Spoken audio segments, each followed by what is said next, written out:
Drama की starting एक लड़की से होती है जो कि एक बिस्तर पर लेटी होती है और बता रही होती है कि वह प्रोफेशन से एक ऑथोरिटी लिए हुए है।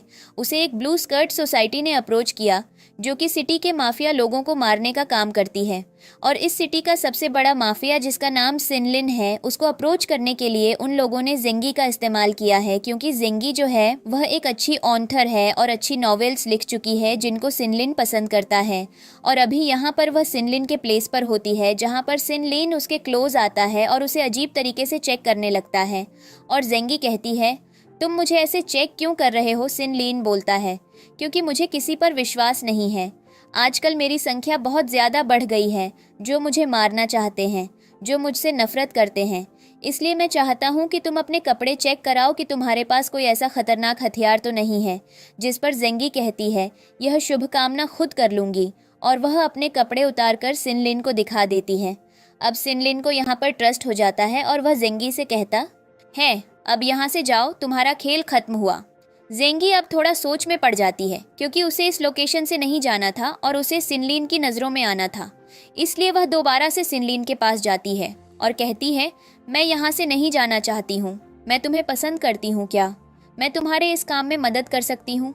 सिनलिन बोलता है क्या बकवास कर रही हो, और वह दोबारा जाकर बैठ जाता है और यहाँ पर सिनलिन उसे अपने क्लोज खींचने लगता है और उससे कहने लगता है क्या तुम्हें दर्द हो रहा है। जेंगी बोलती है हाँ, और वह उसके पैर पर लगी हुई चोट पर दवाई लगाने लगता है। इसके बाद सिनलिन से कहता है तो मैं किसके लिए हूँ, तुम्हारी राइटिंग स्किल्स अच्छी है पर ये जो आइडिया है ना वह मेरे दुश्मनों को मेरी हर एक चॉइस के बारे में पता होगा। जेंगी कहती है तुम मुझे गलत समझ रहे हो, ऐसा नहीं है और तुम मुझे दूर क्यों भेज रहे हो। अब तो मैं तुम्हारे पास हूँ। जो आर्टिकल्स तुम एक नॉवेल में पढ़ते थे वह सब मैंने लिखे हैं। देखो मैं तुम्हारे कितने पास हूँ। जिस पर सिनलिन बोलता है पर फिर भी मुझे तुम्हारे अंदर कुछ भी इंटरेस्ट नहीं है। तुम जैसे सबसे एक्ट कर रही हो वह बहुत ज़्यादा बुरा है और मुझे पता है कि तुम वही ऑथर हो जिसने वह सारी नॉवेल्स लिखी है जिनको मैं पढ़ना पसंद करता हूँ। पर अभी मुझे तुम्हारे अंदर कुछ भी इंटरेस्ट नहीं है। पर मुझे बस इतना बता दो तुमने मुझे क्यों अप्रोच किया है। जिस पर वह बोलती है कि मैं तुम्हारी स्कूल में थी और मैं तुम्हें बहुत ज़्यादा पसंद किया करती थी और इसलिए मैं तुम्हारे पास आई हूँ। यहाँ पर सिनलिन उसे अपने क्लोज खींचता है और उसे उसके स्कूल का एक सीनियर याद आता है। यहाँ पर हम देखते हैं कि सिनलिन और जेंगी एक मीटअप में मिलते हैं और यहाँ पर जेंगी चैनल से सिनलिन की गाड़ी के सामने आ जाती है और वह बेहोश हो जाती है। सिनलिन उसे उठाकर घर ले आता है और ऐसे करके इनकी मुलाकात होती है और अभी सिनलिन उसे अपने घर से जाने के लिए बोलता है। लेकिन तभी अचानक से जेंगी को लगता है कि उसको पता चल गया कि वह यहाँ पर किस लिए आई है। अब वह उसे टॉर्चर करेगा, लेकिन तब तक सिनलिन पीछे से आकर उसे बचा लेता है और उससे कहता है तुमने मेरे घर में किसके लड़के भेजे हैं। जेंगी कहती है मुझे नहीं पता, तुम गलत समझ रहे हो। सिनलिन बोलता है सच सच बोलो। जिस पर जेंगी कहती है पर मैं तो तुम्हारे साथ थी, मैं अचानक से यह सारी चीज़ें क्यों करूँगी। और यहाँ पर अब हम देखते हैं कि सिनलिन अपने लोगों को बुलाता है और कहता है बाहर थोड़ा पहरेदारी प्रोटेक्टिव तरीके से करो, मैडम को बहुत ज़्यादा चोट आई है। इधर हम देखते हैं वह सीक्रेट सोसाइटी के प्रेसिडेंट को जो कि कुछ बैठकर खा रहा होता है। तभी वहाँ पर एक लड़का आता है और कहता है तुम्हारी हिम्मत कैसे हुई जेंगी को गलत लोकेशन पर भेजने की। और वह उसे बुरी तरीके से मारने लगता है और कहने लगता है कि अगर जेंगी बचकर नहीं आई तो मैं तुम्हारा बहुत बुरा हाल कर दूंगा। और यहाँ पर अब हम अगला सीन देखते हैं जहाँ पर जेंगी सोकर उठती है और सिनलिन उसके पास में होता है, उसके हाथ में चोट लगी होती है। जेंगी उसके पास जाती है और उसकी चोट पर दवाई लगाने में उसकी मदद करती है। सिनलिन उसे अपने क्लोज खींचता है और उससे कहने लगता है मुझे पता है तुम बहुत ज़्यादा अच्छी हो पर मैं तुम्हें यहाँ ज़्यादा दिन नहीं रख सकता हूँ और इसलिए यह हमारी आखिरी मुलाकात है और इसके बाद अब हम कभी नहीं मिलेंगे। जिस पर जेंगी कहती है पर तुम ऐसा क्यों कह रहे हो, तुम्हारी इंजरी अभी तक ठीक नहीं हुई है, उससे तो मैं क्या लेना देना, यह सब काम मैं खुद कर लूँगा पर अब हम कभी नहीं मिलेंगे। ऐसे मत बोलो, मैं तुम्हें अभी भी पसंद करती हूँ। सिनलिन बोलता है कि मैं अभी किसी पर भी ट्रस्ट नहीं कर पा रहा हूँ। जेंगी से पीछे हट जाता है पर सिनलिन उसे अकेला छोड़कर चला जाता है। अगले सीन में हम देखते हैं कि सिनलिन अपने स्टडी रूम में बैठा होता है। तभी उसके पास उसका नौकर आता है और कहता है बॉस मैडम कुछ लेटर लिख कर गई है। सिनलिन उस लेटर को नहीं पढ़ता और उससे कहता है कि जाकर इसे कहीं दूर फेंक दो। अगर दोबारा उसका कुछ सामान मिला तो मैं तुम्हारे हाथ काट दूंगा, जिस पर वह वहां से डर कर चला जाता है। और यहाँ पर हम देखते हैं कि जैसे वह वहां से जाता है, वह जेंगी की लिखी हुई एक प्यार भरी नॉवेल को निकाल लेता है। इधर हम देखते हैं जेंगी को, जो एक नई नॉवेल पर वर्क कर रही होती है। तभी वहां पर उसका सीक्रेट सोसाइटी का प्रेसिडेंट आता है, जो उसे बहुत ज़्यादा पसंद करता है और उससे कहता है, तो आखिर मिशन कैसा रहा? जेंगी कहती है, बहुत टफ। वह आसानी से किसी पर विश्वास नहीं कर रहा था और मैं नहीं चाहती थी कि वह इस ऑर्गेनाइजेशन के बारे में जाने। और यहाँ पर वह उसे हक कर लेता है और कहता है, जेंगी तुम्हें ये सब करने की ज़रूरत नहीं है, मैं इस सोसाइटी को बंद कर दूंगा और हम थोड़ी सी दूर चले जाएंगे, अब्रॉड में चले जाएंगे, जहाँ पर तुम बाकी और नॉवेल्स को रख सकती हो। लेकिन जेंगी मना कर देती है और कहती है उसे इन सब चीज़ों में इंटरेस्ट नहीं है, वह अपनी नॉवेल्स को यहीं बैठकर लिखेगी, वे नॉवेल्स जिनके ऊपर रियल लाइफ स्टोरी होती है। और यहाँ पर हम देखते हैं कि वह सीक्रेट सोसाइटी का बंदा उसे फोर्स करने लगता है, जिस पर जेंगी उसे जैसे एक जोर का छांटा लगाती है और कहती है, मैंने एक बार तुम्हें समझा दिया ना कि मेरे लिए मेरा मिशन बहुत ज़्यादा ज़रूरी है, तो तुम वह चीज़ समझ जाओ। तुम्हें क्या लगता है कि यहाँ सब कुछ मजाक चल रहा है? बिल्कुल भी नहीं, ये सब कुछ मैं अपने मन से कर रही हूँ, अपने दिल से कर रही हूँ। और यहाँ पर हम देखते हैं कि वह जो बंदा होता है वह वहाँ से चला जाता है। जेंगी को लगता है कि दरवाजे पर अचानक से कोई है और वह घबरा जाती है कि किसी ने उसकी बात सुनी है। वह डरने लगती है। अब हमें अगला सीन दिखाया जाता है, जहाँ पर वह डरी और सिमटी हुई बैठी होती है। अगले सीन में हम देखते हैं कि वह जो सीक्रेट सोसाइटी के लोग होते हैं, वे जाकर यह सब कुछ अपने हेड ऑफिस में बता रहे होते हैं और कह रहे होते हैं कि बॉस जेंगी ने इतने मिशन तक काम कर लिया, लेकिन समझ नहीं आ रहा है कि वह आगे के मिशंस को कैसे चलाएगी। अगले सीन में हम देखते हैं कि जेंगी अब किसी और इंसान से मिलने जाती है, जो उससे कह रहा होता है कि तुम्हें एक बहुत अच्छे लेवल का डिटेक्टिव बनना पड़ेगा, जासूस बनने के लिए भी मेहनत करनी पड़ती है। मुझे पता है कि तुम आर्ट और क्राफ्ट में बहुत ज़्यादा अच्छी हो, तुम्हारी राइटिंग स्किल्स बहुत ज़्यादा अच्छी हैं, वे लोगों को आसानी से अट्रैक्ट कर सकती हैं, पर मेरी बात समझो, ये सब कुछ तुम्हारे लिए नहीं है। यहाँ पर वह उसका ब्रेन वॉश कर रहा होता है और कह रहा होता है, तुम इतनी ज़्यादा ब्यूटीफुल हो कि तुम बस लविंग नॉवेल्स लिख सकती हो, न कि किसी के ऊपर इन्वेस्टिगेशन कर सकती हो। और अब हम अगला सीन देखते हैं, जहाँ पर जेंगी को यह बात बहुत ज़्यादा बुरी लग जाती है। अगले सीन में हम देखते हैं कि जेंगी को एक इंसिडेंट याद आ रहा होता है सिनलिन के साथ का, जो कि वह उसके घर में होती है और कुछ खा रही होती है। तभी उसकी और सिनलिन की नॉवेल नीचे गिर जाती है और उसे देखकर लग रहा होता है कि सिनलिन वहीं उसके आसपास है, पर ऐसा तो नहीं होता है। तभी वहाँ पर एक आदमी आता है जो जेंगी को जानता है और ये आदमी सिनलिन को भी जानता है और वह बताता है कि वह सिनलिन का बटलर है और वह वहाँ पर सिनलिन के लिए कुछ ज़रूरी सामान लेने आया है। और जब से जेंगी है, उसने बॉस को नीचे आते हुए नहीं देखा। और यहाँ पर हम देखते हैं कि जेंगी कहती है पता नहीं वह उससे दोबारा मिल पाएगी या नहीं, इसलिए वह अगले दिन चर्च में होती है और वहाँ पर वह प्रेयर करके बाहर आती है तो उसे बाहर सिनलिन दिखाई देता है। जेंगी उससे कहती है, तुम यहाँ क्या कर रहे हो? क्या तुम मुझे सिंपैथी देने आए हो या कंधा देने आए हो? जिस पर सिनलिन बोलता है, बिल्कुल भी नहीं। जेंगी कहती है, ये अम्ब्रेला मुझे दे दो। सिनलिन उसे अम्ब्रेला देने लगता है और उसे अपने क्लोज खींचता है और कहता है, मैं तुम्हें यहाँ पर किसी के भी क्लोज नहीं जाने दूंगा। जेंगी कहती है, अचानक से इतना प्यार क्यों? तुम वही हो ना जिसने मुझे घर से धक्के देकर निकाल दिया था। सिनलिन उसे कहता है, क्या तुम मुझसे अभी भी नाराज हो? हम अकेले में चलकर बात कर सकते हैं। अब जेंगी और सिनलिन अकेले में होते हैं। जेंगी आगे की चल रही होती है गुस्से में।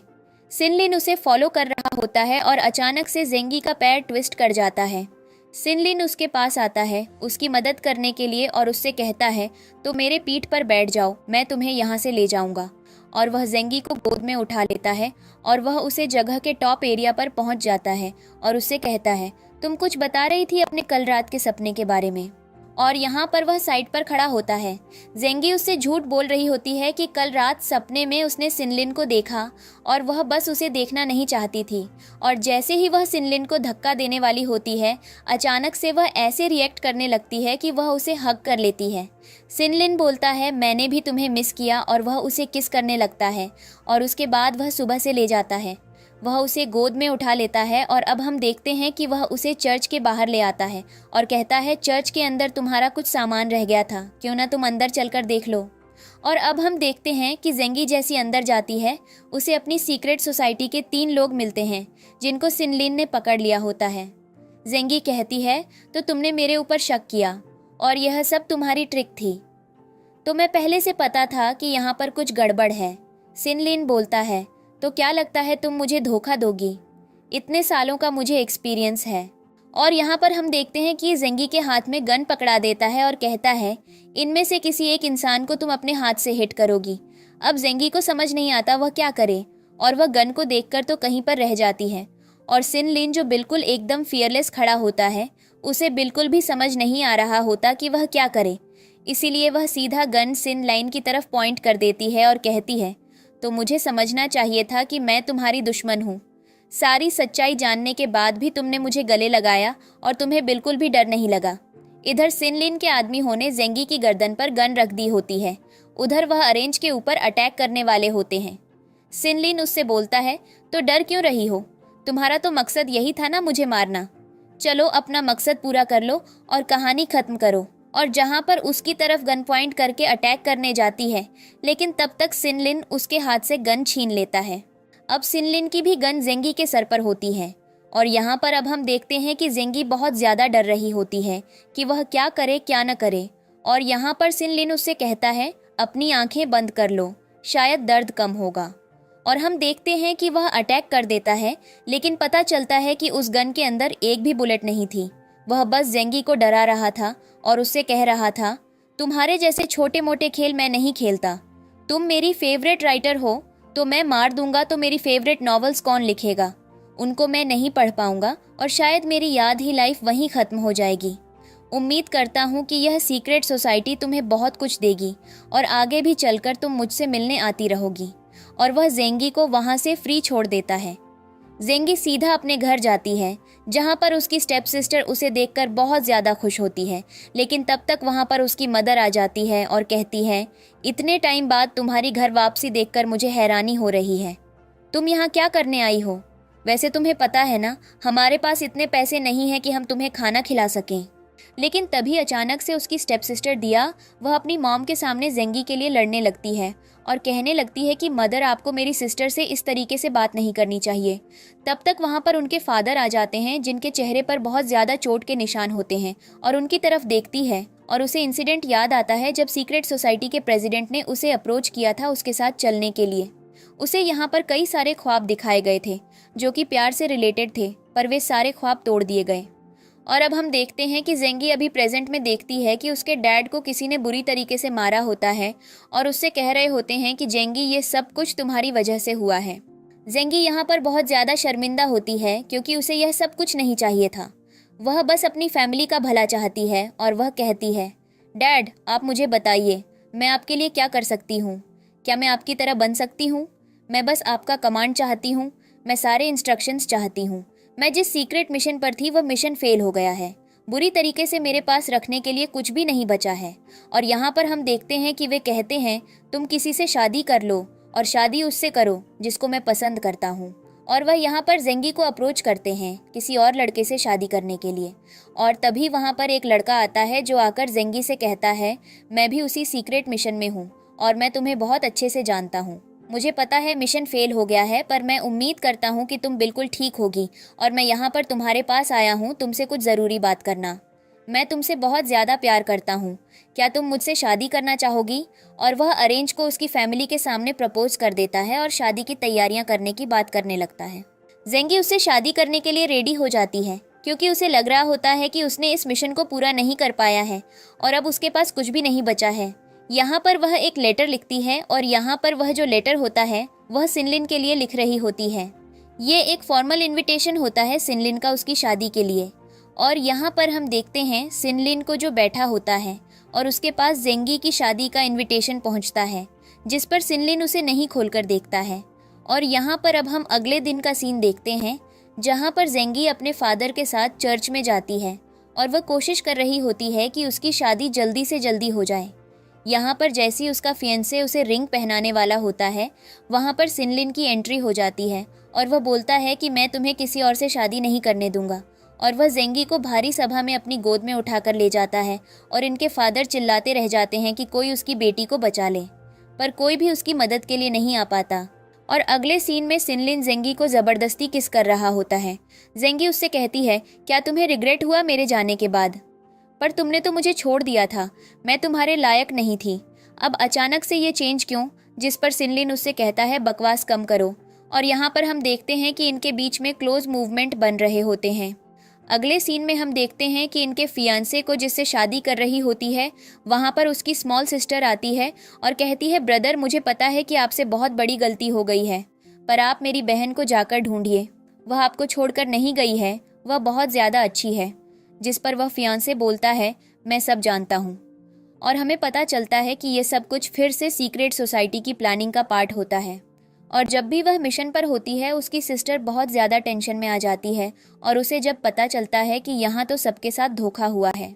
इधर हम जेंगी और सिनलिन को एक साथ एक बिस्तर पर देखते हैं, जहाँ पर जेंगी सिनलिन से कहती है कि मुझे वाइन पीनी है ताकि मैं और अच्छे से परफॉर्म कर सकूं, और सिनलिन उसके लिए वाइन बनाने चला जाता है। अब हम आगे का सीन देखते हैं, जहाँ पर सिनली जेंगी के लिए वाइन बना रहा होता है और यहाँ पर जेंगी सिनली के लिए वाइन बना रही होती है।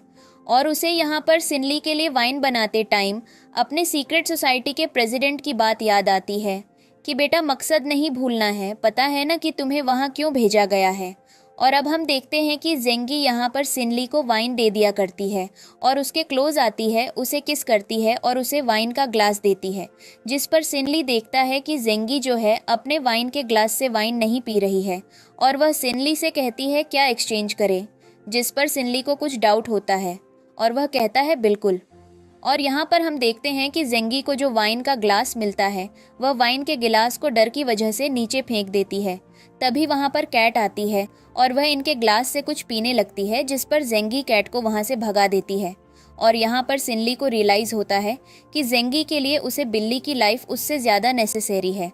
और यहाँ पर पता चलता है कि जब सिनली जेंगी के लिए म्यूज़िक लगा रहा था, तो उसने उस म्यूज़िक डीवीडी के अंदर जेंगी की शैडो देख ली थी कि वह क्या कर रही है, जहाँ पर जेंगी सिनली की ड्रिंक में ड्रग्स मिला रही होती है। और अभी वह उससे यही क्वेश्चन करता है। जेंगी कहती है, मैं इस चीज़ का सबूत देने के लिए रेडी हूँ, और इनके बीच में क्लोज मोमेंट बन जाते हैं। हमें अगला सीन दिखाया जाता है जो कि डिस्कशन होता है जेंगी के बारे में। जेंगी की फैमिली के अंदर, जहाँ पर जेंगी की सिस्टर अपने डैड से कह रही होती है, डैड आपने पता लगाया सिस्टर कहाँ पर है, वह किस हाल में? जिस पर उसकी मॉम कहती है, बेटा तुम्हें उसकी फिक्र करने की ज़रूरत नहीं है, वह जहाँ कहीं भी गई अपनी मर्जी से गई है, उसने हमसे हमारी राय नहीं ली, तो मैं इन सब चीज़ों की टेंशन नहीं लेनी है। तभी हम देखते हैं कि वहाँ पर अचानक से एक लड़का आता है जिसका नाम रमियन होता है, और वह आकर कहता है, मैं तुम लोगों से मिलने के लिए आया हूँ। और यहाँ पर वह जेंगी के फादर से कहता है, जो आपके टी फार्म्स हैं उनकी सारी टी इस बार मैं खरीदूंगा। जिस पर जेंगी के फादर कहते हैं, अगर वह मैं तुम्हें ना दूं तो फिर क्या होगा? जिस पर वह कहता है, क्योंकि तुम्हें नहीं पता मैं क्या कर सकता हूँ। और वह यहाँ पर जेंजी की छोटी बहन को देखता है और कहता है, इस लड़की को मैं बचपन से पसंद करता हूँ, इसी में अभी यहाँ से ले जाऊँगा। जिस पर उसकी मदर खड़ी हो जाती है और चाकू उठा लेती है और कहती है, मैंने अपनी पूरी लाइफ में सिर्फ फ्रूट सेलिंग का काम किया है और इस चाकू की धार से मैं बखूबी वाकिफ हूँ। अगर तुम्हें इस धार से बचना है तो यहाँ से चले जाओ। जिस पर वह कहता है, तो तुम लोग मुझे इस मामूली से चाकू से डराने की कोशिश कर रहे हो। इधर हम देखते हैं जेंगी को जो उठकर आती है और सिनली उसके लिए ब्रेकफास्ट बनाता है। जेंगी को न चाहते हुए भी सिनली का बनाया हुआ स्पाइसी फूड खाना पड़ता है और इसलिए वह सबसे पहले उस फूड को कैट को ट्राई करवाती है।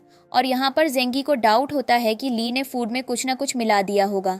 इधर हम देखते हैं कि उसे रमियन ने जेंगी की पूरी फैमिली को बंदी बना लिया होता है और एक एक करके वह नेट और शेयर करना शुरू करता है। तब तक वहाँ पर जेंगी आ जाती है और कहती है, ये यहाँ पर तुम लोग क्या कर रहे हो और मेरी फैमिली के साथ ये क्या घटिया हरकतें कर रहे हो। जिस पर वह कहने लगता है कि तुम्हें नहीं पता, तुम्हारी फैमिली के साथ मैं तो बस डील करने आया था, इन्होंने मुझे भड़काया इनके साथ ये हरकतें करने के लिए, और अब मैं मजबूर हूँ, मुझे वह टी फार्म्स चाहिए। अगर वह टी फार्म्स मुझे नहीं मिले तो मैं इन्हें सबको मार दूंगा। जेंगी एक एक करके अपनी स्टेप मॉम और अपने फादर सबको खोल देती है और कहती है, तो मैं जो फार्म्स चाहिए वह मैं दिलाऊंगी, पर इन्हें टॉर्चर करना बंद करो। जिस पर वह जो लड़का होता है वह उसकी छोटी सिस्टर को टॉर्चर करना शुरू करता है। और यहाँ पर हम देखते हैं कि उसके जो फादर होते हैं वह उसके ऊपर अटैक कर देते हैं, यह बोलकर कि उसे नहीं दे पाएंगे। और इसीलिए वह मरना मंजूर करेंगे। और वह जो लड़का होता है वह उसके फादर के ऊपर कुल्हाड़ी से अटैक कर देता है, उन्हें इंजर्ड कर देता है। और यहाँ पर उसकी जो मदर होती है वह चाकू उठाकर उसकी गर्दन पर रख देती है और कहती है हमारे घर को छोड़ दो, जिस पर वह लड़का उसकी मॉम के ऊपर उल्टा वार कर देता है और वह इंजर्ड हो जाती है। इधर हम देखते हैं सिनली को, जिसे कुछ चीज़ का कभी आइडिया नहीं होता। उसे अपने बटलर के थ्रू पता चलता है कि जेंगी की फैमिली में प्रॉब्लम हो गई है, अब हम लोगों को मारा काटा जा रहा है। अब उसके पास एक ही ऑप्शन होता है, उन्हें बचा ले। और इसलिए वह जेंगी को एक जहरीली नशीली सुगंध देता है, जिससे जेंगी एकदम से पागल होने लगती है। और यहाँ पर हम देखते हैं कि सिन ली वहाँ पर प्रोटेक्ट करने के लिए पहुँच जाता है। वह रामियन के सभी गार्ड से लड़ता है और अंदर तक पहुँच जाता है। इधर हम देखते हैं कि जेंगी उस ड्रग्स वाली सुगंध की वजह से पागल होने लगती है और तब तक वहाँ पर सिन ली आ जाता है। जैसे ही हैंडल करता है, जेंगी यहाँ पर अभी सेफ फील कर रही होती है। अगले सीन में भी सिन ली उससे माफ़ी मांग रहा होता और कह रहा होता है कि उन लोगों ने तो मेन टॉर्चर सिर्फ मेरी वजह से किया, उन्हें पता चल गया कि तुम्हारा लिंक मुझसे है और इसलिए उन्होंने तुम्हें टॉर्चर किया। मुझे बहुत ज़्यादा रिग्रेट है इन सब चीज़ों का। और इनके साथ इनके बीच में रोमांस होने लगता है और इनके बीच क्लोज मोमेंट्स बन जाते हैं। अगले दिन सिनली की आंख खुलती है तो वह देखता है कि जेंगी अभी भी शो कर रही होती है और उसे लग रहा होता है कि जेंगी के आने के बाद यह घर घर जैसा लगने लगा है। तभी जेंगी की आंखों के सामने वह सिनली के पास आती है और कहती है मैं पूछना चाहती हूँ उन लोगों ने यह सब कुछ क्यों किया, और तुम्हें पता था कि मैं तुमसे यहाँ बदला लेने आई हूँ, फिर भी तुमने मुझे बचाया और तुम मेरी साइड पर क्यों।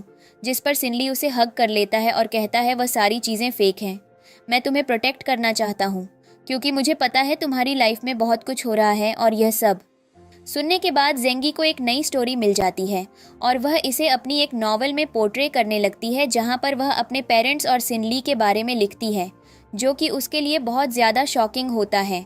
और इधर हम देखते हैं सिनली को, जो कि ये सारी चीज़ें देख रहा होता है। जेंगी क्लियर होती है ये उसकी आखिरी नॉवल होगी जिसको वह पब्लिक करवाएगी और उसके बाद वह किसी भी नॉवल को पब्लिक नहीं करवाएगी। और इसलिए वह नॉवल को एक लाइब्रेरियन के पास लेकर जाती है ताकि वह सब पब्लिक करवा सके और लोगों तक पहुंचा सके। वह लाइब्रेरियन होता है। वह जेंगी से कहता है मुझे उम्मीद नहीं थी कि तुम वापस लौट कर आओगी।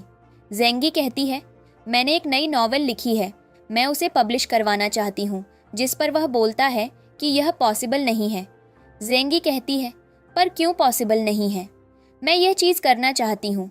जिस पर वह लाइब्रेरियन बोलता है कि तुम्हारे जाने के बाद मेरा बहुत ज़्यादा लॉस हुआ था, मैंने कई सारे ऑथर्स को हायर कर लिया है और मैं उनकी जगह पर तो तुम्हें नहीं रख सकता हूँ। जेंगी कहती है हम सब चीज़ों के साथ बार्गेन और नेगोशिएट कर सकते हैं, पर वह लाइब्रेरियन इतना ज़्यादा लालची होता है कि वह साफ साफ मना कर देता है। जेंगी रियलाइज़ हो जाती है कि अब पहले जैसा नहीं रहा, ये पूरी तरीके से बदल चुका है और अब यह उसकी मदद नहीं करेगा। इसीलिए अब उसे सीधे उंगली से नहीं बल्कि उंगली टेढ़ी करके निकालना पड़ेगा। और वह डिसाइड करती है कि वह धमकी देगी और अपने डेंजरस स्टेटस का यूज़ करेगी। वह यहाँ पर यही करती है, बोलती है कि तुम्हें पता है ना सीक्रेट सोसाइटी जिस इंसान को इतना टाइम से सर्च कर रही है और जिस मिशन पर मैं हूँ वह मिशन मैंने कामयाब कर लिया है। अब सिन ली का मैं ऑफिशियली वाइफ हूँ। तुम अपनी लाइफ चाहते हो तो तुम्हें ये काम करना पड़ेगा, वरना तैयार रहना।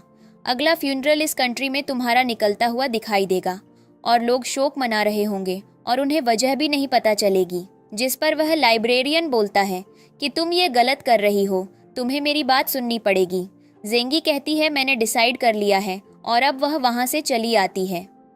अब हम नेक्स्ट सीन में देखते हैं कि जेंगी अब अपने फैमिली से मिलने जाती है, जहाँ से पता चलता है कि उसकी स्टेप माम ने चोट के दर्द की वजह से अपना दम तोड़ दिया है और वह इस दुनिया को अलविदा कहकर दूर चली गई है। अब इस वक्त उसके सामने जो मौजूद है वह उसके पिता हैं, जो कि अपनी अंतिम सांस ले रहे हैं। यहाँ पर हम देखते हैं कि उसकी जो छोटी बहन होती है वह बहुत ज़्यादा इमोशनल होती है, पर वह फिर भी रोने की जगह जेंगी को हिम्मत दे रही होती है कि डैड अपनी आखिरी दम तक लड़ें। मैं मॉम के ऊपर भी बहुत ज़्यादा प्राउड हूँ कि वह अपनी आखिरी दम तक लड़ी और उन्होंने हमें प्रोटेक्ट करने की पूरी कोशिश की।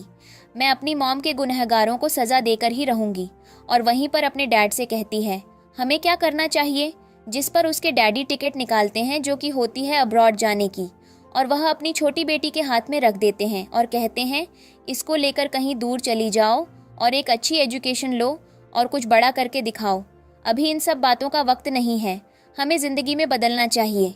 बदले और गिले शिकवे रखने से कुछ भी नहीं होगा। और यहाँ पर वह लड़की होती है, वह इमोशनल होती हुई चली जाती है क्योंकि उसके पास कुछ ऑप्शन नहीं होता है।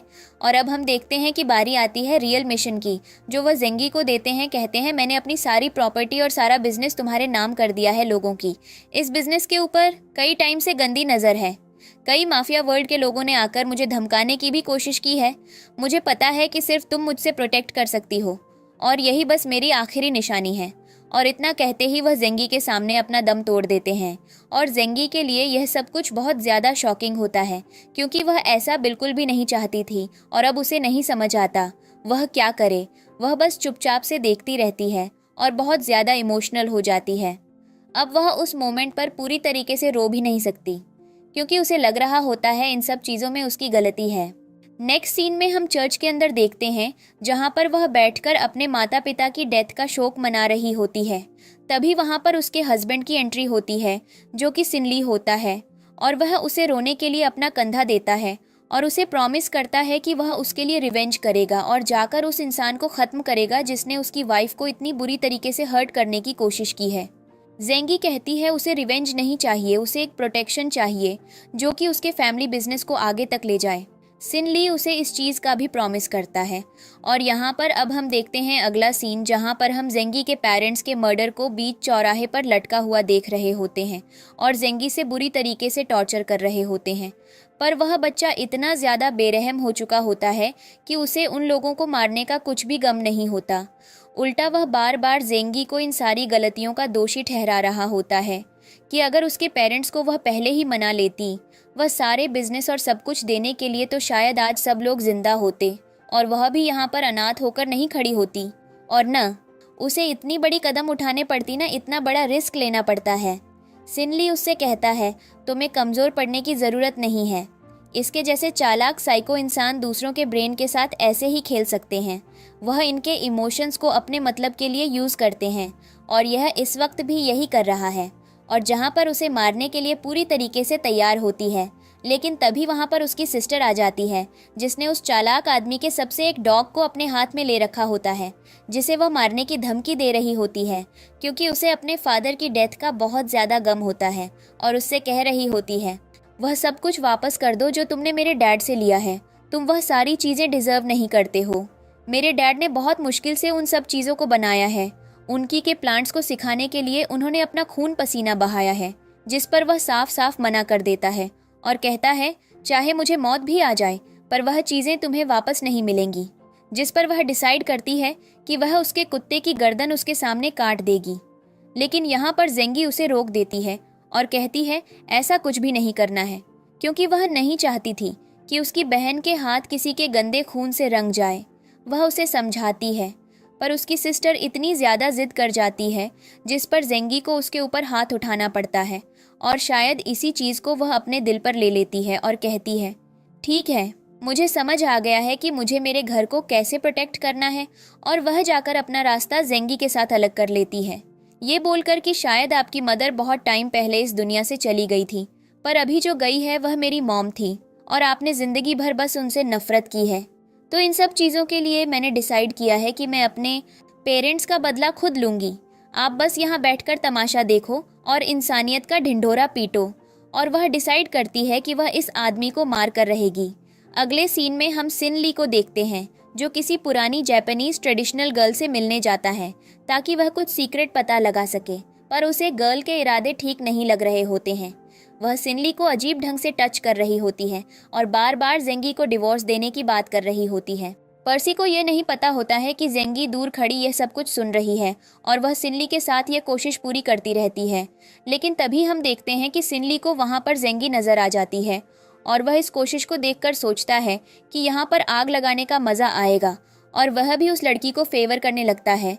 लेकिन तभी अचानक से उस लड़की को उसके आसपास कोई दिखाई देता है और वह एकदम से गन निकाल लेती है और कहती है इस पर्दे के पीछे जो कोई भी इंसान है बाहर आ जाए। और जैसी ही जेंगी बाहर आती है वह उसे देखकर जलने लगती है क्योंकि वह सिनली की रियल वाइफ होती है। और सिनली यहाँ पर उसे वार्निंग देता है कि वह अपनी गन नीचे रखे वरना बहुत बुरा हो जाएगा। जेंगी यहाँ पर देखती है और कहती है कि मुझे माफ़ करना, गलती हो गई जो मैं यहाँ आ गई। और यहाँ पर सिनली को उसके करीब देखकर उसे और ज़्यादा जलन हो रही होती है और वह बोलती है कि वह एक बहुत ही फेमस राइटर को ढूंढ रही है जिससे उसने इंस्पायर होकर राइटिंग में इंटरेस्ट दिखाया था और नॉवेल्स और बाकी रियल लाइफ स्टोरी को लिखना शुरू किया था, और ये सब कुछ बोलकर वहाँ से चली जाती है। इस पर हम देखते हैं कि सिनली वापस उस लड़की के पास आता है और कहता है, दोबारा तुमने उसके ऊपर कुछ ऐसी हरकत या गन पॉइंट करने की कोशिश की तो मुझसे बुरा कोई भी नहीं होगा। तुम नहीं जानती मैं क्या कर सकता हूँ और तुम्हें रियलाइज़ भी नहीं होगा। और यहाँ पर हम देखते हैं कि उस लड़की को सच में बुरा लगता है कि सिनली उस लड़की का इतना ज़्यादा फेवर कर रहा है। इधर हम देखते हैं कि जेंगी की छोटी सिस्टर अब उसी सीक्रेट सोसाइटी के प्रेसिडेंट से मिलाती है और उन्हें कन्विंस करने की कोशिश करती है कि उसके अंदर भी उसकी सिस्टर जितनी कैपेबिलिटी है वह एक बार उसे हायर तो करके देखें, लेकिन वह मना कर देता है ये बोलकर कि तुम्हारे फादर को यह सब कुछ नहीं चाहिए था, तुम बदले की आग में ये भूल चुकी हो, तुम्हारी फैमिली का क्या मिशन था, उम्मीद है कि तुम यह सारी चीज़ें याद रखोगी। इस चीज़ को सुनकर उसे गुस्सा आता है और वह सोच रही होती है कि वह क्या करे, और इसलिए वह प्रेसिडेंट के ऊपर अपना चाकू रख देती है और कहती है, इसी चाकू से मैं अपने दुश्मन को मारना चाहती हूँ जिन्होंने मेरी मॉम को, मेरे पेरेंट्स को मुझसे दूर किया है।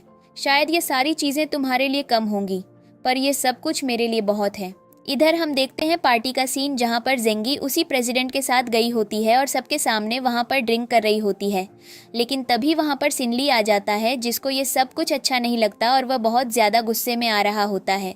जेंगी आदमी के बहुत ज़्यादा करीब जा रही होती है जिससे वहाँ पर माहौल बिगड़ रहा होता है और सिनली यह सब कुछ देखकर इतना ज़्यादा जेलस हो रहा होता है कि वह जेंगी को अपने करीब खींच लेता है और उसे वहाँ से ले जाता है, जिस पर जो लड़की सिनली को पसंद करती थी वह उन्हें फॉलो करती रहती है कि आखिर इनके बीच हो क्या रहा है। और यहाँ पर हम देखते हैं कि वह लगातार इधर से उधर घूमती रहती है।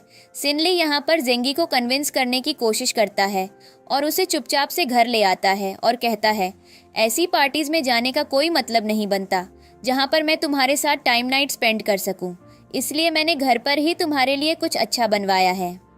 जेंगी कहती है उसे खाने में कुछ भी इंटरेस्ट नहीं है, वह बिल्कुल ठीक है, पर सिनली उसकी बात नहीं मानता और तभी जेंगी एक लाइब्रेरी के अंदर चली जाती है जहाँ पर उसे कई सारी बुक्स दिखाई देती हैं और यह जो बुक्स होती हैं वह सिनली ने जेंगी के नॉवेल्स का कलेक्शन रख रखा होता है। वह यहाँ पर जेंजी को एक्सप्रेस करके बताता है कि वह उसे कितना ज़्यादा पसंद करता है और वह उसके लिए कितना ज़्यादा पागल है। अगर जेंजी को यकीन नहीं है तो वह उसे मार सकती है, और ऐसा बोलकर उसे हग कर लेता है और उसे समझाता है कि वह कोई सीक्रेट सोसाइटी या किसी माफिया वर्ल्ड का प्रेसिडेंट नहीं है, वह भी अपने नेशन के लिए काम कर रहा है और वह यहाँ पर उनके खिलाफ काम कर रहा है जो उसके नेशन को हार्म कर रहे हैं, और यहाँ पर इनके बीच में क्लोज मोमेंट्स बन जाते हैं। अगले सीन में हम सीक्रेट सोसाइटी के प्रेसिडेंट को उसी लाइब्रेरियन के साथ देखते हैं जो बाय प्रोफेशन एक पुलिस ऑफिसर होता है। उसकी हर एक बात का एक लॉजिक होता है इनके लिए, और वह यहाँ पर सीक्रेट सोसाइटी के प्रेसिडेंट से कह रहा होता है कि तुम्हें नहीं पता ओरिजिनल ने हमारे साथ क्या किया, उसके जैसी गद्दार लड़की को रखकर मैं बहुत ज़्यादा रिग्रेट कर रहा हूँ। उसने कभी भी हमारा ख्याल नहीं किया और अब बाहर जाकर एक मैरिड और हैप्पी लाइफ जी रही है। मैं आज तुम्हें इतना हक देता हूँ कि जाकर सबको तबाह कर दो, बर्बाद कर दो। अगर इस मिशन में हमारे लोग भी शहीद हो रहे हैं तो मैं उम्मीद करता हूँ कि उनकी शहादत को यह देश ज़िंदगी भर पूजा के सहारेगा और बोलेगा कि ठीक है, उनकी वजह से देश में आज इतने चेंजेस आए हैं। यहाँ पर जेंगी और सिनली को देखते हैं जो एक दूसरे के साथ टाइम स्पेंड कर रहे होते हैं और समझा रहे होते हैं कि वह एक दूसरे के लिए क्या मैटर करते हैं। तभी सिनली जेंगी से वाइन पीने की डिमांड करता है। जेंगी एक बार फिर सिनली के लिए वाइन बना रही होती है और यहाँ पर वाइन पीने का भी एक बहुत ही मॉरल मीनिंग होता है इस स्टोरी से कि वह यहाँ पर जेंगी का अपने लिए ट्रस्ट देखना चाहता था, लेकिन जेंगी यहाँ पर अभी भी उसकी वाइन में पॉइजन मिला देती है और वह उसको वह वाइन देने जा रही होती है कि तभी अचानक से वहाँ एक बुक दिखती है जिसके ऊपर सिनली अभी काम कर रहा है और उसे लगता है कि यह किताब तो उसी फेमस राइटर की है जिसके बारे में वह हमेशा से पढ़ना चाहती थी, जिनसे वह मिलना चाहती थी, उनसे बात करना चाहती थी, ये जानने के लिए कि उन्होंने अपनी इंस्पिरेशन कहाँ से ली है, और उसके लिए अभी ये सारी चीज़ें बहुत ज़्यादा शॉकिंग हो जाती हैं। सिनली और जेंगी यहाँ पर ड्रिंक करते हैं, लेकिन यहाँ पर हम देखते हैं कि सिनली कहता है, मैंने ये बुक इसलिए लिखी ताकि तुम इसमें बचे हुए पन्नों में अपनी कहानी जोड़ सको, और इसका मतलब साफ साफ समझ रही होती है। लेकिन तभी वहाँ पर वह लड़की आ जाती है जो सिनली को पसंद करती है और वह आकर जेंगी से कहती है, क्या तुम मुझे दिखाओगी कि तुमने अभी कौन सी वाइन पी है। जेंगी उसे बताती है और वह लड़की उससे कहती है, क्या तुम वही वाइन दोबारा पियोगी? और वह जेंगी की तरफ गन पॉइंट कर देती है। सिनली से कहता है, तुम्हारा ही क्या तमाशा चल रहा है और तुम हमारे हस्बैंड वाइफ के मैटर में क्यों बोल रही हो? तुम्हें बोलने का तो कोई हक नहीं है। जिस पर वह लड़की कहती है, दरअसल जेंगी ने तुम्हारी वाइन में कुछ नशीली चीज मिला दी है जिसको पॉइजन कहते हैं। क्या तुम उसे पीकर मरना चाहते हो? सिनली बोलता है, उसे माफ करो और ये गन नीचे करो। मैंने तुम्हें पहले क्या समझाया था कि उसके ऊपर कोई भी गन पॉइंट नहीं करेगा, उसे टॉर्चर करने की कोशिश नहीं करेगा। यहाँ पर हम देखते हैं कि वह सिनली से लड़ने लगती है और कहने लगती है कि उसकी इतनी घटिया हरकतों के बाद भी तुम उसे प्रोटेक्ट कर रहे हो। मैं समझ नहीं पा रही हूँ कि तुम करना क्या चाह रहे हो। सिनली अभी भी उस पर भड़क रहा होता है और कह रहा होता है, तुम मेरे घर के अंदर हो और तुम जो कर रही हो वह बहुत ज़्यादा गलत है, मुझे फ़र्क नहीं पड़ता है। यहाँ पर अब देखते हैं कि माहौल बिगड़ जाता है और जो जेंगी होती है वह देख पा रही होती है कि सिनली उस लड़की से कैसे लड़ रहा होता है, जबकि वह लड़की उसे सिर्फ सच्चाई बता रही होती है और यहाँ पर सिनली अभी भी जेंगी के प्यार में अंधा होता है। इधर हम जेंगी की सिस्टर को देखते हैं जो जेंगी का कलेक्शन चेक करती है। उसे तभी वहाँ पर एक बुक मिलती है जिसे वह पढ़ा करती थी। यहाँ पर उसके पास कुछ सिनली की पोएट्री के रिसोर्सेज भी होते हैं जिनको देखकर वह सोचती थी और उसे लगता है कि वह मैच कर सकती है। और जैसे ही वह सिनली की पोएट्री के रिसोर्सेज उन बुक्स से मैच करती है, वह कहती है, मुझे पहले से पता था दाल में कुछ काला है। सिनली ऐसा हो ही नहीं सकता है। उम्मीद थी कि वह घटिया हरकत नहीं करेगा और पता चल जाता है कि सिनली वही फेमस राइटर है। यहाँ पर हम देखते हैं कि सिनली ने उस लड़की को पकड़ रखा होता है जो उससे गलत तरीके से बात कर रही होती है और उसे बहुत ज़्यादा गुस्सा आ रहा होता है और वह उसका गला दबा रहा होता है और उससे कह रहा होता है, तुम्हारी हिम्मत कैसे हुई जेंगी से इस तरीके से बात करने की? वह तुम्हारी कोई गुलाम नहीं है, वह मेरी वाइफ है। उसे ऐसे तरीके से ट्रीट होने का राइट मैंने किसी को भी नहीं दिया। यहाँ पर जेंगी को हम देखते हैं जो सिनली की आंखों में एक आंख देखती है और यह देखकर वह वहाँ पर रखी वाइन को पी लेती है और वह कोलैप्स कर जाती है। ऐसा लग रहा होता है कि वह अपने जीवन की आखिरी घड़ियां गिन रही है और सिनली उसकी तरफ देख रहा होता है, उससे कह रहा होता है, मुझे छोड़कर नहीं जा सकती हो। पर वह लड़की सिनली को समझाती है कि वह उसे छोड़कर जा सकती है और वह जेंगी को एक बुरा सपना समझकर भूल जाए और वह अपने स्टेटस की लड़की से शादी करे और उससे बात करे। तभी हम देखते हैं कि वह खुश हो रही होती है। तभी जेंगी एकदम से उठ जाती है, उसकी गर्दन पर चाकू रख देती है और कहती है, यह चाकू मेरी स्टेप माम ने मुझे दिया था और बोला था कि इस चाकू की धार उतनी तेज है जितनी तुम्हारे दिमाग की। यहाँ पर हम देखते हैं कि वह लड़की कहती है, सिनली मुझे बचाओ, ये मुझे मार देगी। पर सिनली कुछ भी नहीं कर पा रहा होता है क्योंकि जेंगी तो बुरी तरीके से मैड हो गई होती है और वह लड़की से कह रही होती है कि तुम्हारी वजह से इतनी ज़्यादा प्रॉब्लम हुई है, हम इतने ज़्यादा सफ़र किए हैं, तुमने हमें अलग करने की पूरी कोशिश की है जो कि बहुत ज़्यादा गलत है। तो मैं किसी के भी रिलेशनशिप को डिस्ट्रॉय करने की कोशिश की है, पर दिखा सकती हूँ कि तुम्हारे अंदर इमोशनल स्ट्रेंथ नाम की चीज़ नहीं है, तुम अंदर ही अंदर घुट रही हो, मर रही हो। तभी अचानक से वहाँ पर जेंगी की सिस्टर आ जाती है और वह जो लड़की होती है वह अटैक करने वाली होती है जेंगी के ऊपर, पर उसकी सिस्टर आकर उसकी गर्दन पर चाकू फेंककर मार देती है जिससे वह घायल हो जाती है और वहीं नीचे गिर जाती है। अब यहाँ पर हम देखते हैं कि जेंगी अपनी बहन को देखकर बहुत ज़्यादा खुश होती है क्योंकि उसे लग रहा होता है कि वह उससे बहुत बुरी तरीके से नाराज़ है। जिस पर उसकी बहन उससे कह रही होती है कि आपको पता है, मैंने पता लगा लिया है, जिस फेमस राइटर के बारे में आप पढ़ा करती थी वह कौन है, वह आपके खुद के हस्बैंड हैं और मैं बस उनकी रिस्पॉन्सिबिलिटी लेना चाहती हूँ। सिनली बोलता है, यहाँ पर रुकना बिल्कुल भी सेफ नहीं है, मुझे लग रहा है कुछ गड़बड़ हो गई है। और वह जेंगी और उसकी बहन को लेकर जैसे ही वहाँ से जाता है, वहाँ पर वह लाइब्रेरियन अपने असली रूप में आ जाता है जो कि एक पुलिस ऑफिसर होता है और वह अपने कैंडिडेट को पीछे मरा हुआ देखकर बहुत ज़्यादा हैरान होता है कि वह इस मिशन को पूरा नहीं कर पाए, जबकि उसने उसे इसलिए लाया था कि वह इस मिशन को पूरा करे और वह बहुत ज़्यादा शौक में होता है और वह सिनली से कहता है, वैसे वक्त तो बहुत ज़्यादा बदल गया है लेकिन अब मैं कुछ भी नहीं कर सकता हूँ। इधर हम देखते हैं उस आदमी को जिसने जेंगी के पेरेंट्स का मर्डर किया होता है, वह अपने डॉग को लेकर सिनली के वर्क हाउस के बाहर घूम रहा होता है। तभी से अंदर से कुछ और सुनाई देता है और अंदर में शोर हो रहा होता है कि सिन ली उस पुलिस ऑफिसर के साथ तलवारबाजी कर रहा होता है और बुरी तरह से इंजर्ड हो रहा होता है। और एंजॉय रोक रही होती है कि वह यह सब न करे, लेकिन वे लोग उसे ऑलमोस्ट मार ही रहे होते हैं। तभी पीछे से अचानक से वह बंदा आ जाता है और वह कहता है, मैं किसी को यह सब कुछ करने की परमिशन नहीं दूंगा। मेरी सिस्टर और इन सब लोगों को छोड़ दो। तुम्हारी हिम्मत कैसे हुई ये सब करने की? और वहाँ पर सिन ली को प्रोटेक्ट करने की बात करता है। यहाँ पर हम देखते हैं कि सिन ली जेंगी और उसकी बहन से कहता है, तुम लोगों को यहाँ से जाना चाहिए।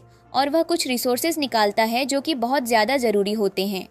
वे स्क्रीन के बॉक्स में होते हैं और वह अरेंज को देता है और कहता है, जल्दी से जाकर इन सारी चीज़ों को लेकर अब्रॉड चली जाओ और जहाँ का एड्रेस तुम्हें दिया गया है वहाँ पर जाकर ये सारे रिसोर्सेज देने हैं।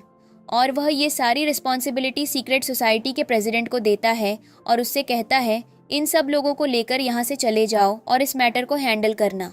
और वह सिन ली से लास्ट टाइम अलविदा बोलती है और सिन ली दोबारा से अंदर चला जाता है सबसे लड़ने के लिए। और वह उसे अपनी सारी कहानी बताता है कि वह कोई बुरा इंसान नहीं है, वह भी यहाँ अपने देश के लिए मेहनत कर रहा है। वह यहाँ से देश से गलत लोगों को, गलत संगत को मिटाना चाहता है। अब यहाँ पर हम देखते हैं कि वह जेंगी को गाड़ी के अंदर बिठलाता है, लेकिन जेंगी नहीं बैठ पा रही होती है। ये एक दूसरे से आखिरी बार मिलते हैं और एक दूसरे से इमोशनल हग शेयर करते हैं। और सिन ली यहाँ पर जेंगी को गाड़ी के अंदर बिठा देता है और खुद अंदर भाग जाता है उससे लड़ने के लिए। अब अंदर लड़ रहा होता है। इधर सीक्रेट सोसाइटी का प्रेसिडेंट बुरी तरह से इंजर्ड होता है, पर वह अपने पेन को नहीं दिखा सकता था क्योंकि जेंगी ने बहुत बड़ा सैक्रिफाइस किया है। और यहाँ पर हम देखते हैं कि अचानक से उनकी गाड़ी बिगड़ जाती है, जिस पर वह प्रेसिडेंट उस गाड़ी को ठीक करता है। इधर सिन ली और उसका ब्रदर को देखते हैं जो कि उनसे लड़ रहे होते हैं और वे अपने जीवन की आखिरी सांस तक गिन रहे होते हैं और इसी के साथ वे अपने जीवन की आखिरी स्मोकिंग करते हैं। और तभी वहाँ पर और पुलिस ऑफिसर आ जाते हैं। इधर हम देखते हैं कि वह जो बंदा होता है वह जेंगी को लेकर जैसे एयरपोर्ट पर पहुँचता है, उसकी हालत बिगड़ने लगती है। उसकी बॉडी से बहुत ज़्यादा ब्लड आ रहा होता है। जेंगी को समझ नहीं आता वह क्या करे क्योंकि उसके पास कुछ ऑप्शन नहीं होता। वह आदमी को संभालने की कोशिश करती है ताकि सब कुछ ठीक हो जाए, पर वह आदमी उससे कहता है कि अब सब कुछ वही करना है जिसके लिए सिन ली और बाकी सारे लोगों ने इतना बड़ा सैक्रिफाइस किया है। हमारे पास इन सब चीज़ों का टाइम नहीं है। तुम ये बॉक्स और ये सारे रिसोर्सेज ले जाओ ताकि फ्यूचर जनरेशन को पता चले कि वे किसकी वजह से एक अच्छी लाइफस्टाइल जी रहे हैं। और यहाँ पर हम देखते हैं कि वह जेंगी के सामने दम तोड़ देता है और बुरी तरह से हैरान हो जाती है। और ये कोई एयरपोर्ट नहीं बल्कि एक शिप पोर्ट पर जा रहे होते हैं, जहाँ पर लोग पुराने समय में सपोर्ट का यूज़ एक्सपोर्ट और इम्पोर्ट के काम के लिए किया करते थे। जेंगी शिप पोर्ट के अंदर पहुंच जाती है और सीन कुछ साल बाद शिफ्ट होता है, जहां पर वे जो रिसोर्सेज होते हैं उन्हें सही जगह पर पहुंचा दिया जाता है। और यहां पर जब वह रिसोर्सेज में से कुछ एक चीज़ें निकालती है, उसे लगता है कि इनमें से यह जो बुक है वह सिन ली किसी स्पेशल टॉपिक पर लिखी होगी। पर जब वह पढ़ती है तो उसे रियलाइज़ होता है कि यह बुक पूरी उसकी और सिन ली की पहली मुलाकात के बारे में थी। और वह बुक के हर एक पन्ने को पढ़कर उसे पुरानी याद को जी पा रही थी जो सिन ली ने उसके लिए लिखी थी। उसी के साथ साथ सिन ली का लिखा हुआ आखिरी लेटर भी उसे नसीब होता है। और इसी के साथ वह घर जाती है और वह हर एक चीज़ देखती है। और इसी के साथ इनके ड्रामा की एक हैप्पी एंडिंग हो जाती है। मतलब हैप्पी तो नहीं पर एंडिंग हो जाती है।